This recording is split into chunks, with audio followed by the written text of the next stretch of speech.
এখন ছিল বাইরে লক্ষ্য করে দেখেন আল্লাহ নবী বিশ্বনবী রাহমাতুল আলামিনের একজন খলিফা ছিলেন, খলিফাতুল মুসলিমিন আমিরুল মুমিনিন ওমর রাদিয়াল্লাহু তাআলা।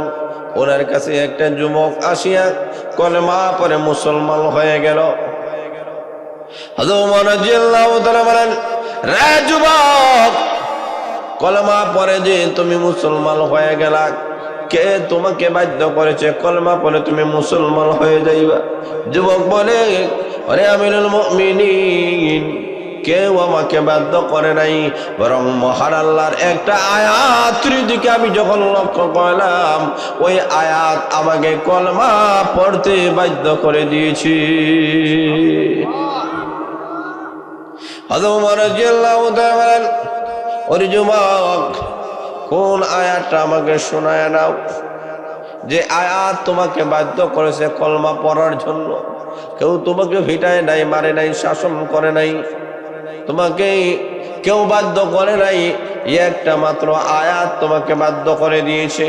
তাহলে বোঝা গেল, মানুষকে যদি সংশোধন করতে হয়, ভালো করতে হয়, পুলিশ লাগে না, আর্মি লাগে না, র্যাব লাগে না। কথা বলেন ঠিক না বেঠিক? মানুষকে যদি ভালো করতে হয়, অসভ্য জাতিকে যদি সভ্য করতে হয়, সমাজ থেকে কুসংস্কার, দুর্নীতির হাজারি যদি বন্ধ করতে হয়, একমাত্র কোরআন ছাড়া বিকল্প কোনো পথ নাই। কথা বলেন ঠিক না বেঠিক? আমিরুল মুমিনিন, কেউ আমাকে প্রহার করে নাই, আঘাত করে নাই, একটা মাত্র আয়াতের দিকে যখন আমি লক্ষ্য করলাম, কারণ আমি আরবি ভাষাভাষী, আরবি শব্দগুলো অর্থ জানি। আল্লাহ রাব্বুল আলামিন একটা মাত্র আয়াতের দিকে যখন আমি লক্ষ্য করলাম, এমনি তাকায় দেখি ছোট্ট মাত্র একটা আয়াত, ওই আয়াতের ভিতরে আমার মহান আল্লাহ রাব্বুল আলামিন দুনিয়া এবং আখিরাতের সকল কল্যাণ আল্লাহ ঢুকায় দিয়েছেন। আল্লাহ রাব্বুল আলামিন বলে দিয়েছেন, যে মানুষগুলা কাজ করবে, মহান আল্লাহ রাব্বুল আলামিন ওই মানুষগুলোকে দুনিয়া এবং আখিরাতের সকল প্রকার সফলতা মহান আল্লাহ দান করে দিবি। কয় কাম? আরো আসতে বলেন, আরো জোরে বলেন। এখন লক্ষ্য করে দেখেন, আল্লাহ রাব্বুল আলামিন মাত্র 4টা দফা দিয়েছে। দুনিয়াতে বিভিন্ন রাজনৈতিক দলগুলো দফা দেয়, আছে কি নেই? বলে আছে কি নাই? রাজনৈতিক অথবা অরাজনৈতিক সংগঠন হোক, বিভিন্ন দফা দাবি দফা দেয়। জোরে বলেন ঠিক না বেঠিক? আল্লাহ রাব্বুল আলামিন বলেন,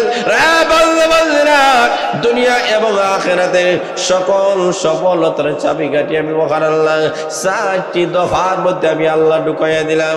আরে বান্দা বান্দিরা, ওই 4টা দফার ভিতরে যদি ঢুকতে পারো, 4টি দফা যদি পালন করতে পারো, আমি আল্লাহ ঘোষণা দিলাম দুনিয়াতে সফল হয়ে যাইবা, আর পরকালে জাহান্নামের আযাব থেকে মুক্তি পাইয়া আমার তরি জান্নাতের মেহমান হয়ে যাইবা। কারণ আসল সফলতা হলো জাহান্নামের আযাব থেকে বাঁচা। জোরে বলেন ঠিক না বেঠিক? দুনিয়ার জেল থেকে আপনি মুক্তি পাইতে পারেন, দুনিয়ার শাস্তি থেকে, বিচার ব্যবস্থা থেকে আপনি মুক্তি পাইতে পারেন, কিন্তু জাহান্নামের আযাব থেকে যদি আপনি বাঁচতে না পারেন, এর সেই হতভাগা আর কেউ হতে পারে না। জোরে বলেন ঠিক না বেঠিক? এই কারণে আল্লাহ বলেন, কিয়ামতের দিন যেই লোকটাকে জাহান্নাম থেকে উদ্ধার করে আল্লাহর তরি জান্নাতের মেহমান বানানো হয়েছে, ওই লোকটা চির সফল। আরো আসতে বলে সুবহানাল্লাহ। فمن زحزح عن النار وأدخل الجنة فقد فاز।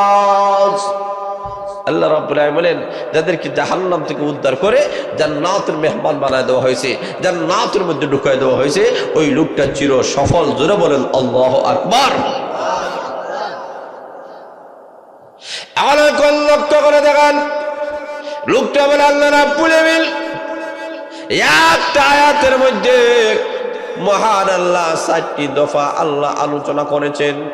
আল্লাহ রাব্বুল আলামিন বলেন, ওয়া মান ইউতি'িল্লাহা ওয়া রাসূলাহু ওয়া ইয়াখশাল্লাহ ওয়া ইয়াত্তাকি ফাউলাইকা হুমুল ফাইজুন।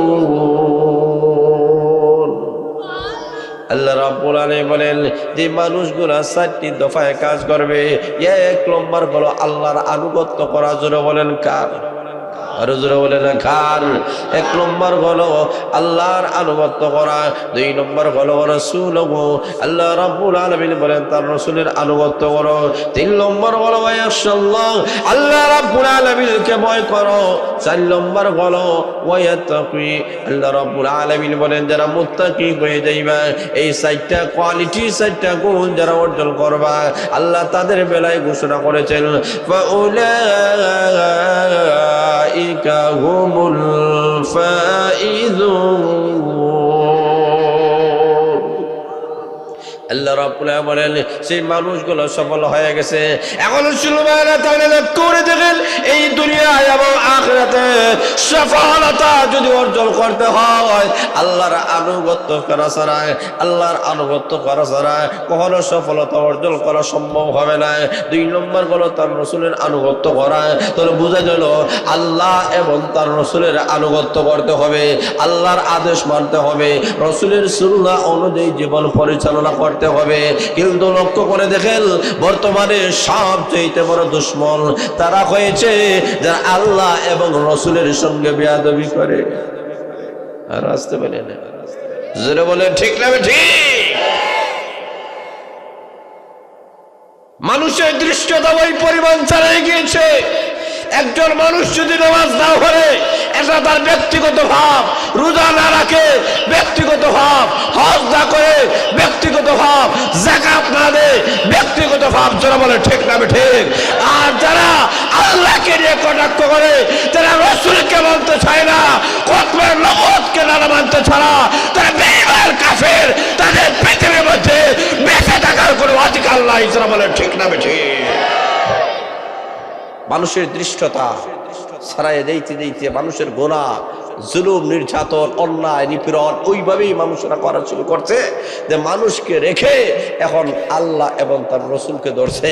চিন্তা করে দেখছে যে ভাইরাল যদি হতে হয় আল্লাহ এবং তার রসুলের বিরুদ্ধে কথা না বললে হবে না। জোরে বলেন নাউজুবিল্লাহ। কিন্তু ও তো বুঝতে পারতেছে না যে আল্লাহর বিরুদ্ধে কথা বললে দুনিয়াতে তার মুক্তি হবে না, পরকালে জাহান্নাম থেকে মুক্তি হবে না। জোরে বলেন ঠিক না ঠিক? রসুলের বিরুদ্ধে যদি চলে যায়, রসুলকে নিয়ে কটাক্ষ করে, রসুলকে যদি না মানে, আজকে আমাদের সমাজে দেখবেন এক শ্রেণীর নামধারী মুসলমান, ওরা দাবি করে মুসলমান, আর আসলে ওরা মুসলমান নয়। কেন? কারণ আমাদের আকীদা, বিশ্বাস, আহলে সুন্নাত ওয়াল জামাতের আকীদা হলো আমাদের নবীকে শুধু শ্রেষ্ঠ নবী হিসাবে মানলে হবে না, আমাদের নবী শেষ নবী। আর আসতে বলে আমাদের নবী শুধু কি শ্রেষ্ঠ? না, শ্রেষ্ঠ বললে হবে না, শেষ মানতেও হবে। জোরে বলে ঠিক না? আরো জোরে বলে ঠিক না ঠিক? নতুবা কাদিয়ানীদেরকে তো কাফির বলা যাবে না। কথা বলে ঠিক না ঠিক? আমাদের নবীকে শুধু মানলেই হবে না, শেষ মানতে হবে। কাদিয়ানীরা তো আমাদের নবীকে মানেই যদি শেষ মানে না। জোরে বলে ঠিক না ঠিক? কারণ তারা বলতে চায় আমাদের নবী শেষ হয় নাই, আমাদের নবীর পরে তারা কি করছে? আমাদের নবীর পরে তারা নবুয়তি দাবি করতেছে। আল্লাহ রাসূল ঘোষণা করেছেন আমি রাসূলের পরে যারা নবুয়তি দাবি করবে সে মৃত্যু দাজ্জাল জাহান্নামের কীট হবে। যারা বলে ঠিক না ঠিক? এখন রসুলের পরে সে দাঁড়ায় গেছে, সে নবী দাবি করে। জোরে বলেন না নাউজুবিল্লাহ। এ নবী দাবি করে, খতমে নবুয়তকে মানতে চায় না, খতমে নবুয়তকে মানতে চায় না, রসুল যে শেষ হয়ে গেছেন এটা সে মানতে চায় না। আর আল্লাহ ডাক দেওয়া হয় আমাদের নবী যত কারণে শ্রেষ্ঠ, শেষ হওয়ার কারণে শ্রেষ্ঠ। জোরে বলে ঠিক না ঠিক? যিনি শেষ হন উনি শ্রেষ্ঠ হন। আমাদের নবীর পরে যে আর কেউ নবী থাকে তাহলে তো আমাদের নবী শ্রেষ্ঠ হতে পারেন না। জোরে বলে ঠিক না ঠিক? অথচ আল্লাহ রাব্বুল আলামিন এই পৃথিবীর মধ্যে যত নবী রাসূল আল্লাহ পাঠিয়েছেন, আদম আলাইহিস সালাতু ওয়াস সালাম ঘোষণা করে গেছেন, মূসা আলাইহিস সালাতু ওয়াস সালাম ঘোষণা করেছেন, দাউদ আলাইহিস সালাতু ওয়াস সালাম ঘোষণা করেছেন, ইয়াহইয়া আলাইহিস সালাতু ওয়াস সালাম ঘোষণা করেছেন, জাকারিয়া আলাইহিস সালাতু ওয়াস সালাম ঘোষণা করেছেন। 1 লক্ষ মতান্তরে 2,26,000 নবী রাসূলগণ ঘোষণা করেছেন যে আমাদের পরে একজন নবী আসতেছেন, একজন রাসূল আসতেছেন, উনি গোটা জগতের মধ্যে সমস্ত রাসূলদের রাসূল, সমস্ত নবীদের নবী, উনি সবচেয়ে শ্রেষ্ঠ মর্যাদার অধিকারী হবেন। সমস্ত নবী রাসূলগণ জাহানে আমাদের নবীর শ্রেষ্ঠত্ব মানছেন, শেষ মানছেন। শাহে গোলাম আহমদ কাদিয়ানের গোষ্ঠীরা মানতে চায় না, আল্লাহ ঘোষণা করতে চায় ওরা মৃত্যুক বেঈমান কাফির। তারা বলেন ঠিক না বেঠিক? কারণ এটা প্রকাশ সবাই বুঝতে হবে যে আমাদের নবী শেষ। শুধু এই কথাই মানলে হবে না যে আমার নবী শুধু শ্রেষ্ঠ, এই কথা মানলে হবে না, শেষ মানতে হবে। যদি শেষ মানা না হয়, বলেন 1 নম্বর হলো আল্লাহর আনুগত্য করতে হবে, আল্লাহর নাফরমানি করা যাবে না, আল্লাহর সাথে দৃষ্টতা করা যাবে না, আল্লাহর কোনো কথা নিয়ে কোনো মন্তব্য করা যাবে না। জোরা বলেন ঠিক না বেঠিক? কারণ আল্লাহর কথা আল্লাহর চাইতে সত্যবাদী কেউ আছে? জোরে বলেন আছে? জোরে বলেন আছে? ওই যে বাউল আবুল সরকার যে বলেছে আল্লাহর আগাও বোঝা যায় না, গুড়াও বোঝা যায় না। জোরে বলেন না? আরো জোরে বলেন। আল্লাহ কয় ওইটা, আল্লাহ কয় ওইটা, আগাও বুঝে না, বুঝাও গুড়াও বুঝতে চায় না। আল্লাহ বলে তুই বুঝবি কিভাবে? তুই আহাম্মকের ঘরে আহাম্মক। জোরে বলেন ঠিক না বেঠিক? তুই ব্যাককলের ঘরে ব্যাককল, তুই এই মাদ্রাসায় ভর্তি হ, দাউদপুর মদিনাতুল উলুম মাদ্রাসায় ভর্তি হ, তুই বুঝবে আল্লাহর প্রত্যেকটা কথা চির সত্য। আরো জোরে বলেন। এই কথাটা কার কথা? বলেন কার? ওয়ামাল আসদাকু মিনাল্লাহি কিলা। আল্লাহ বলেন আমি আল্লাহর চাইতে সত্যবাদী আর কেউ নাই।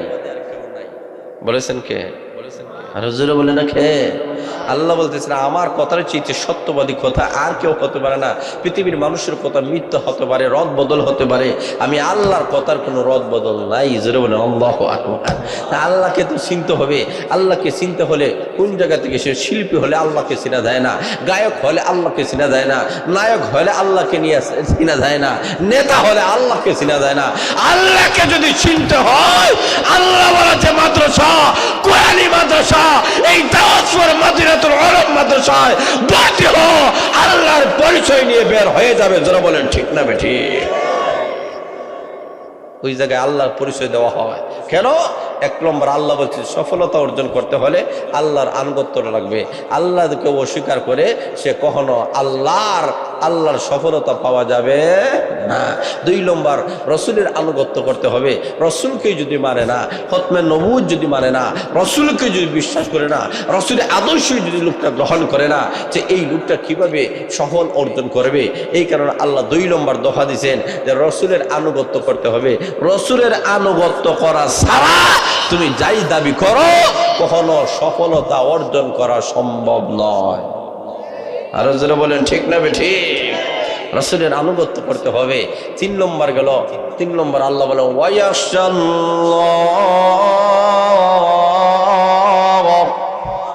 আল্লাহ বলে আল্লাহরে ভয় করো। কারে? জোরে বলে না কারে? আল্লাহরে ভয় করো। আল্লাহকে যে ভয় করতে পারো, আল্লাহ রাব্বুল আলামিন বলেন এই ভয় করার মর্মটাকে, আল্লাহরে কিভাবে ভয় করব? বলে অতীত জিন্দেগিতে যত গুনাহ করছো তওবা করো। সুবহানাল্লাহ নাই? আরো জোরে বলেন। রে বান্দা, জীবন ভর গুনাহ করে করে জীবনটা ধ্বংস করে দিয়েছ। নামাজ পড়ো নাই, রোজা রাখো নাই, আল্লাহর ইবাদত বন্দেগী তুমি আদায় করো নাই। জীবনের অনেক সময় তোমার পার হয়ে গেছে, দেখো না তোমার দিকে তাকাইয়া মরণের আলামত তোমার মধ্যে হওয়া যায়। আগে ছিল তোমার চুল কালো, এখন চুল সাদা হয়ে গেছে। আগে দাঁত গুলা শক্ত ছিল, এখন দাঁত পুনা পড়ে গেছে। আগে চোখের দৃষ্টি ভালো ছিল, এখন আর আগের মতো চোখের দৃষ্টি নেই। হাতে আগের মতো শক্তি নেই, পায়ে শক্তি নেই, শরীরে কোনো ভিটামিন নাই, এনার্জি নেই। কথা বলেন ঠিক না বেঠিক? তুমি দুর্বল হয়ে যাচ্ছ, আগের মতো শুনতে পাও না। আল্লাহ রাব্বুল আলামিন বলতে চাই তোমার সব গুনাহ নরম হয়ে আসতে দেই, এটাই তো তোমার মরণের আলামত। তোমার কি এখন আর সময় রয়েছে? আর কি রং তামাশা করবা? আর কি তুমি আনন্দ উল্লাস করবা? আর কি নাফরমানির কাম করবা না? আর করিও না।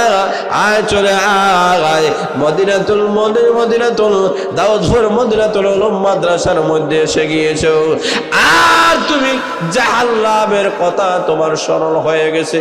এখন তুমি তওবা করে নিয়েছো, প্রভু গো অন্যায় করে ফেলেছি, অপরাধ করে ফেলেছি, আল্লাহ তুমি যদি মাফ করে না দাও, তোমার ওই গুনাহগার বান্দা কোথায় যাবে, কার দরবারে যাবে, কে জীবনের গুনাহ মাফ করবে? এইভাবে চোখ থেকে জোর জড়াইয়া পানি পালায়। কারণ আল্লাহ রাব্বুল আলামিন বলেন পৃথিবীর কোনো মানুষের কোনো ক্ষমতা নাই মানুষের গুনাহগুলো মাফ করার, কারণ প্রত্যেকটা বান্দা আর বান্দার জীবনের গুনাহ আল্লাহ মাফ করে দেন। জোরে বলেন ঠিক না বেটে?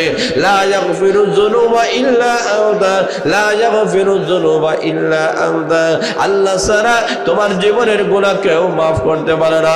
রে বান্দা আর বান্দিরা, জাহান্নামের ভয়ে আর তুমি চোখ থেকে জোর জোরে পানি পড়ায়া কাঁদতেছো আর তওবা করতেছো।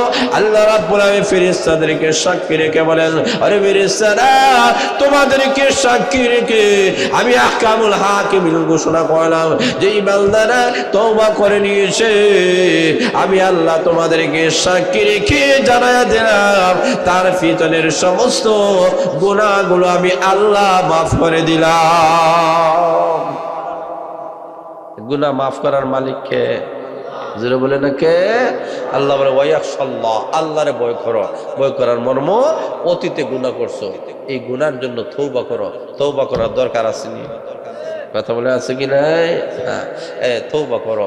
3 নম্বর গেল। 4th নম্বর হলো ওয়ায়াত্তাকি, আল্লাহ বলে মুত্তাকি হয়ে যাও। এখন তওবা মুক্ত জিন্দেগি চালাইয়া যাও। এখন গুনাহ থেকে মুক্ত হয়ে গেছো, আর গুনাহ করিও না। মুত্তাকি মানে কি? আর গুনাহ করা যাবে না। কথা বলে ঠিক না বেঠিক? এমন নয়। আমাদের সমাজের মানুষের অভ্যাস হলো রমজান মাস আসলে দেখুন তওবা হইরা গুনাহ ছাড়ছে, রমজান মাস শেষ আবার গুনাহ স্টার্ট। কথা বলেন ঠিক না বেঠিক? আল্লাহ বলে এই তওবা আল্লাহর কাছে কবুল হবে না, কারণ তওবা করে নিছো আর গুনাহ স্টার্ট করা যাবে না। আগে নামাজ পড়ছো না, এখন থেকে নামাজ পড়ো, এখন থেকে তেলাওয়াত করো, এখন থেকে যাকাত দাও, এখন থেকে তুমি হজ যদি ফরজ হয় হজ তুমি হজ পালন করো, এখন থেকে আল্লাহর বিধিবিধান তুমি পালন করো। এক কথায় জীবনে যত গুনাহ করছো তওবা করে নিয়েছো, ভবিষ্যতে আর কোনো গুনাহ করবে না। ভবিষ্যতে যারা গুনাহ করে না এদের নাম মুত্তাকি। জোরে বলে সুবহানাল্লাহ। ভবিষ্যতে আর কোনো গুনাহ করে না, এই ওয়াদার দরকার আসেনি। কথা বলেন আছে কি নাই? যে ভবিষ্যতে আর কোনো গুনাহ করা যাবে না। এই 4টা কাজ যারা করবে, 1 নম্বর আল্লাহর আনুগত্য কার? জোরে বলে না কার? 2 নম্বর রাসূল ও তার রাসূলের আনুগত্য করা। এখন প্রশ্ন হলো হুজুর আল্লাহর আনুগত্য আমরা কিভাবে করব? আল্লাহরে তো দেখা যায় না, দলা যায় না, ছোঁয়া যায় না। আল্লাহর আনুগত্য করার মানে হলো আল্লাহর হুকুম মানিয়ে নাও। আল্লাহ 30 পারা কোরআনে যা বলছেন সবগুলো মানিয়ে নাও। জোরে বলে ঠিক না বেঠিক? আল্লাহ যা আদেশ করছে তা গ্রহণ করো, আল্লাহ যা নিষেধ করছে তা তুমি বর্জন করো, তাহলে আল্লাহর আনুগত্য করা হবে। কথা বলে ঠিক না বেঠিক? 2 নম্বর হলো রাসূলের আনুগত্য করা। রাসূল তো দুনিয়ার মধ্যে এখন নাই, তো রাসূলের আনুগত্য আমরা কিভাবে করব? রাসূল দুনিয়াতে নাই, কিন্তু রাসূলের সুন্নাহগুলো আদর্শ আছে কি নাই? কথা বলে আছে কি নাই? রাসূলের মানো মানে রাসূলের সুন্নাহগুলা, রাসূলের যে সুন্নতগুলো আছে ওই সুন্নতগুলো তুমি গ্রহণ করো। ওই সুন্নতগুলো তুমি যদি মানো তো রাসূলকে মানা হলো। মান আহাব্বা সুন্নতি ফাকাদ আহাব্বানি ওয়া মান আহাব্বানি কানা মাইয়া ফিল জান্নাহ। আল্লাহ রাসূল বলেন যে আমার সুন্নতকে ভালোবাসলো সে যেটা আমি রাসূলকে ভালোবাসলো, যে আমি রাসূলকে ভালোবাসলো, কিয়ামতের কঠিন ময়দানে আমি নবীর সঙ্গে জান্নাতের মেহমান হয়ে যাব। আর হুজুরে বলেন সুবহানাল্লাহ। তাহলে বোঝা গেল রাসূলকে মানা মানে রাসূলের সুন্নাহগুলা, রাসূলের আদর্শ, রাসূলের সুন্নাহগুলা গ্রহণ করা। আল্লাহ মানে আল্লাহর কোরআন মানা, রাসূল মানে রাসূলের সুন্নাহ মানা, রাসূলের হাদিসগুলা মানা। জোরে বলে ঠিক না বেঠিক? তাহলে বোঝা গেল আল্লাহ এবং তার রাসূলকে যদি মানতে হয়, আল্লাহ রাসূলকে মানতে হলে কোরআন মানতে হবে, রাসূলকে মানতে হলে হাদিস মানতে হবে। কোরআন সুন্নাহ যেই জায়গায় শিক্ষা দেওয়া হয় সেই জায়গার নাম দাউদপুর মদিনাতুল উলুম মাদ্রাসা। আরো আসতে বলে, আরো জোরে বলেন ঠিক না বেঠিক? কেন? এই মাদ্রাসায় কি শিক্ষা দেওয়া হয়? কোরআন সুন্নাহ শিক্ষা দেওয়া হয়। কোরআন ধরবা আল্লাহর আনুগত্য হবে। জোরে বলে ঠিক না বেঠিক? সুন্নাহ ধরবা রাসূলের আনুগত্য হবে। তো এই মাদ্রাসার মধ্যে কোরআন সুন্নাহ আছে কি নেই? কথা বলা আছে কি ভাই? এই মাদ্রাসার আপনার বাচ্চাদেরকে পাঠিয়ে দিলে হাফিজ কোরআন হবে, আলিম হবে, আলিমা হবে, মুহাদ্দিস হবে, শেখুল হাদিস হবে, শেখে বরুনি দামাত বারকাতুল আলিয়া মতো আল্লাহর ওলিরা তৈরি হবে। কথা বলে ঠিক না ঠিক? আর এই মাদ্রাসায় হাদিস শিক্ষা দেওয়া হচ্ছে। ছোট ছোট কচি কচি বাচ্চাদেরকে দেখবেন, একটা বাচ্চাকে লক্ষ্য করে আপনি যদি বলেন একটা হাদিস পড়ে, হাদিস বলতে পারে, জোরে বলে ঠিক না ঠিক?